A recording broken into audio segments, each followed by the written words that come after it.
welcome back, everybody. Welcome back to the slave ship version of Insanity Check Radio. I am Ken all the way in the corner over there, barely hiding his skillet sauce. And you remember our femme fatale, Netty Chan, ladies and gentlemen. Netty Chan is back. All you people who've been requesting, here you have it. Konnichiwa. Konnichiwa, everybody. Remember that. So, we're fairly damp now, but we probably might be getting wet in a bit because there's no AC in here. AC in this place. It's gonna be hot. 3 colored folk. Yeah, it's gonna be a mess. So heat. So we're gonna try to stick to the time slot this time because we gotta get the hell out of here. yeah. So it's I guess appropriate that we're all. Well, actually no. This would have been really great if our other co-host, Natalie. Hi, Natalie. If she was here. Yeah, she should chime in on, because we didn't even hear what she felt about this. Right. So, it's probably cool. Yeah. So basically, we're talking about the hot story, especially for the Negroes this week, is Rachel, how do you pronounce it? Dolezal, whatever. Yeah. Dolezal. That don't even sound like a black last name. Yeah, well, I mean, she. All right, so Rachel Dolezal, she is the head of the Spokane chapter of the NAACP. She is creating a firestorm because apparently she is a white woman who you see in some of these pictures here, younger, white, blonde hair, freckles, older, tan. I don't believe she's been spraying herself or anything like that. She has. She looks pretty orange in some of her No, she could pictures. just got tan. Yeah. White folks, you tan and burn and all that shit. Tan and burn and all the Well, rest they of do. that. I mean, Hulk Hogan is damn near dark brown, dark orange and shit. He's He's more all Dorito fucked up. color. Yeah, Exactly. Yeah, right. He Dorito does look like color. Doritos or lobster shell. Yeah. Yeah. But she has the kinky curly hair, which I'm going to assume is a wig. We've had photos of her. We'll try to get those up for you, where she has braid extensions, braids. She put out that one post where she said she's going natural. Yeah, that was hilarious to me. Yeah, she said, I'm going natural, going y'all. natural. And then, She obviously got that kinky sideshow Bob shit going on. Yeah. I But understand how she try to be black when black girls always wear weaves. She should have just sewed her hair up and sewed in a weave. But she'd really be black. But that's not how the. So I think she officially has claimed to be half white, half black, even though according to her parents they are Swedish, German, A little Native American. a splash of Native American, but no black in there whatsoever. She has no relationship with her parents. I think it's 2007. Yeah. Strange. They lost contact, and so of course black folk are losing their damn minds because.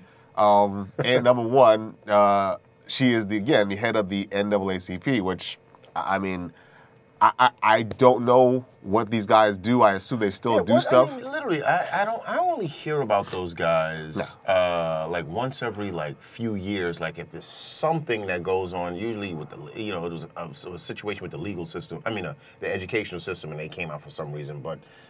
They're just like something from the past. That's how I see them. I see them as something during the civil rights movement and stuff like that. I mean, obviously, and there's no disrespect to anybody in the NAACP. It's just that your footprint, it doesn't resonate, I guess, as much as it.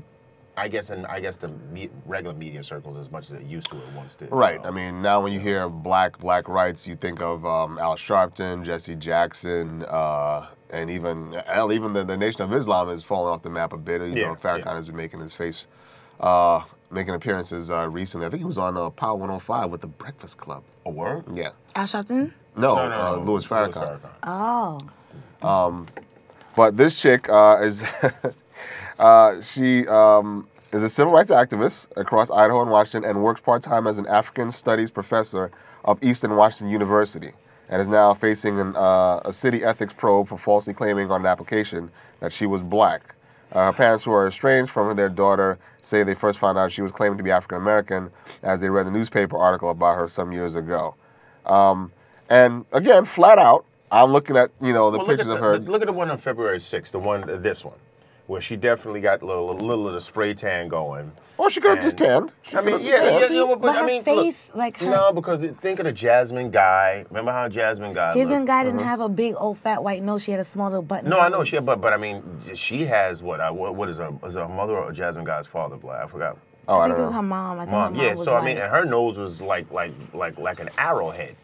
You know, like a thin arrowhead. So it's not like this is out from this photograph here. It's not like this is outside of the realm of possibility. It's totally not. I mean, I've seen plenty of Look at Steph Curry and the Right, other exactly. dude from the other dude. Not even Steph Curry. What's the other splash brother? Klay Thompson. Klay Thompson. Klay Thompson is like. Oh, he got black in him? Yeah, man. Yeah. Didn't know that. Yeah. Did not know Pops that. is, I believe, Michael Thompson from the Lakers back in the days, I think, yeah. Oh, really? Yeah. Oh, okay. So again, color folk are losing their mind because this white woman is the head of a chapter of the NAACP and has been pretending to be black. Yeah, now, actually here at the studio, one of my fellow producers posted on Facebook something I thought was really, like I said, it's been in my mind. Excuse me. I haven't really been digging deep into this story. I just really brushed up on it to talk about it today because I don't see this as a really big deal. Some people even went so far as to say that this is tantamount to blackface. I don't understand that. No. I don't feel that way. I feel like she is just envious of our race and she just wants to be you know what? a part of us so bad to the point that she will lie to the world, which is totally fine. I mean, some people, they want to lie to everyone. And if you want to lie, then lie. It's totally fine. But I just see it as a compliment. Back in the day, a lot of people didn't want anything to do with black people. And now there's white, there's Asian, there's Hispanic, there's so many people that tries to be like our culture. And if they want to lie and say, oh, I'm black, then okay, you're black. I think it was just a situation. I think she tried to validate herself for her position, for her job. I think she clearly has an affinity, obviously, if you know, from going to Howard University. You people out there that might not know this particular college, but you know, they have wonderful homecoming that we went. You went to several of them before, right? Yeah, you know, pretty much a black school in Washington D.C. You said her husband is a black man. She probably just had an affinity for black culture for her, you know, I don't know for how much of her life, maybe her adult life or what have you. And I think she felt that in order to have this position, in order to do what she felt that she wanted to do as far as in furthering the black cause or something, maybe she just had like something in her head that thought that I would not be as acceptable if I did not say that I had like 1/3 white in them. I mean black. Just sort of like as an aside. There's been a big thing going on in Hollywood these days where they're just casting like they casted this woman. I forgot the actress name in this movie Aloha, and she's supposed to have like some Asian in her, when in reality she doesn't. And for that terrible Lone Ranger film, they were like, well, why would you make Tonto Johnny Depp? And he's like, well, I got like 1/18, you know, Chickasaw, whatever Indian in him to try and justify or validate the decision. But they've been doing that since the 60s. No, I understand, but what I'm saying is maybe white people. No. But my point is maybe she felt that if she said she had a percentage of black in her, so if someone confronted her because she's the head of that particular chapter of the NAACP and like, hey, white woman, shut up. No, actually, in actuality, I got 1/3 black in me or something like that, so don't speak to me that way. I think it's somehow. I believe it probably started as something like that, an innocuous little thing, and just burgeoned up and just exploded into what it is now. That's possible. The two things I will say to that is one, according to the story I read, her parents. So her parents adopted 4 black boys, 3 African American and 1 Haitian kid. Is she the only child from her parents? From what I've read so far, yes, I may be Wasn't she incorrect trying about to claim that. one of them as her son? Yeah. So that's what I'm saying. I think what had happened, like I said, lies have to have legs. Right. And I think once she put a foot in it, it was like, holy smokes, I got to continue this subterfuge, and it just turned and blossomed into what it is now. Well, the parents said that their son moved in with her when she was 16, and she kind of had custody until he turns like 18 or whatever. So I guess from then she was trying to say, oh yeah, I'm his mom. Don't say that. Just say you're his guardian. That's a totally different thing. Well, my other point of this, and again, I'm going on record here as saying I don't give a shit. If this woman, and I haven't looked up her accomplishments or what she's done, but if she has been elevated, and I was speaking to a friend of mine who brought up an interesting, because I'm like, she must have gotten elevated to the head of that chapter because of her work, and my friend who is a black woman, said, or it could be that same old shit. Oh no, I thought about that too. What's the same old shit? From the school days shit. She's a light-skinned black. black. She was a light-skinned black. I thought about, you know, because a reason I thought about that. And light-skinned black people go hard for their blackness. The paper bag, the paper bag thing. Right. If you light it in this paper bag, you know, from back in the day. So I thought about that too. So that's a good point. But of course, as you will know when I say this is a particularly interesting story for me because I happen to have a friend who is a white woman who lives out west, who is a professor of sociology and ethnic studies, and she loves the brothers, loves them in all the ways you can think of. Okay? And I haven't spoken to her yet. I'm actually very interested in speaking to her to see what she says about this. Now, she's about as milky white as you can get. How milky is she? She's so milky white. That's what I'm saying. Like, I think this chick, while your point has some validity, it's like there's still, you don't have to do that shit. You don't have to lie and say you're black. And I don't know for a fact. Did you see Dear White People? No, I didn't see that. Y'all didn't see Dear White People? No, that was the main thing. The girl was just all about black studies and black people and all this shit. And she just totally defied her father because her father was white. She said when she was in elementary school and her dad used to try to bring her to school, she used to run away from him like, leave me alone, stranger. And he's like, I'm your dad. Like, how dare you? But she tried to be as black as she can be only because she was light-skinned and she was half white and all other stuff. But this girl's just straight lying. So I'm just bringing my friend up to address your point about, and she can still have these feelings. Yeah. You know, doesn't mean it's necessarily wrong, but you know, about having to be black in order to be effective. Like my friend, she has been targeted by the fucking Klan. Like she had to leave her house. Wow. And yeah, because the Klan put her address out and was sending threatening letters to her. The FBI had to take her out of her fucking house for a couple of months. God damn, I didn't realize that. Yeah. So, and she's still white as possible. Now, I'm sorry. I was going to say just another thing about the aesthetic changes that she underwent as far as in the bronzing or whatever the tanning. I was also, I just wanted, hopefully this will open up the discussion. What is black? Because some people feel that black is obviously the physical, the big nose, the lips, or whatever the hell. Then there's that whole cultural thing that, because I've been around white folks that felt that in order to ingratiate themselves into their present company, they started to change their intonation when they would pronounce certain words. And I'm not talking about the N-word or nigger or nigga. What you mean, I'm just talking about just they had I don't know what term, they just like tried to hip up or like just slang up their way of pronouncing certain words. I've seen What this up, recently Brizzo? in text, but yeah, stuff like that. Like like the dude was talking to, trying to coach, hey, yo, baby, whatever. Now, You don't talk like that, dude. Are you speaking of someone specific? And if you are, like, how old are they? Well, no, the last time I ran into someone that did this, like 33. 33. And we had a discussion prior to starting the show about white folks who get a pass by us to use our language and certain words. Is this one of these people? To my knowledge, no.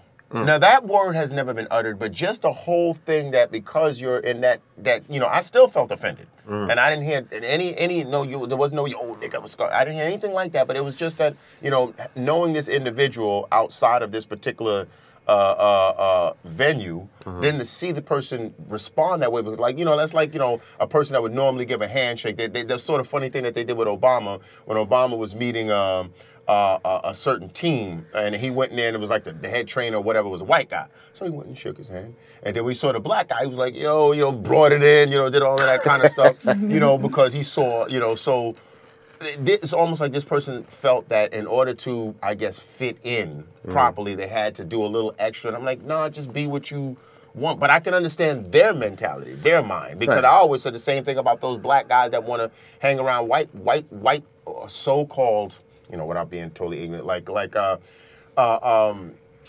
coconut? No. I'm not, I guess white pastimes, like golf. Obviously, you can be anything you want to play golf, but I mean like that's perceived like golf and tennis and things like that is perceived as polo like white, and shit like that. What polo, white sport. And I was always wonder why when comedians of color would do those kind of black guys, they would always make their voice nasally. It was a big caricature or stereotype or whatever. And I often found in real life that I could hear, like a guy could be as black as the ace of spades, but when he hangs around white folks, his whole, I guess, to become the non-threatening buck, because the dude might be 7 feet tall but or whatever, not, they change it to it's fit the in. Opposite. I mean, it's the same when you switch the races. It's the total exact same. No, that's what I'm saying. When a white person is around white people, he's gonna be, very standish and very proper, fixing his tie and, doing that whole healing and shit. No. But when a white person is around black people, they'll be down and they'll be cool. And it's the same thing for black people. When a black person is around white people, they have to be all sophisticated and yes sir, no sir, and yes ma'am. And then when they're around their own people, then it's the same way. That's the way that we are. We are comfortable people. So I feel more power to this woman for lying to the world. And the way you make her for lying to the world. Yeah, shunning her parents. She's just shunning her parents. Why? She's just totally like, oh, I'm not black. I'm not white. I'm black. This is me. Da, da, da. You know why I say more power to her? Because there is some black people in this world that won't do as much as she has done for the organization that she is with. I understand that completely. I mean, so if you want to lie, you want to lie.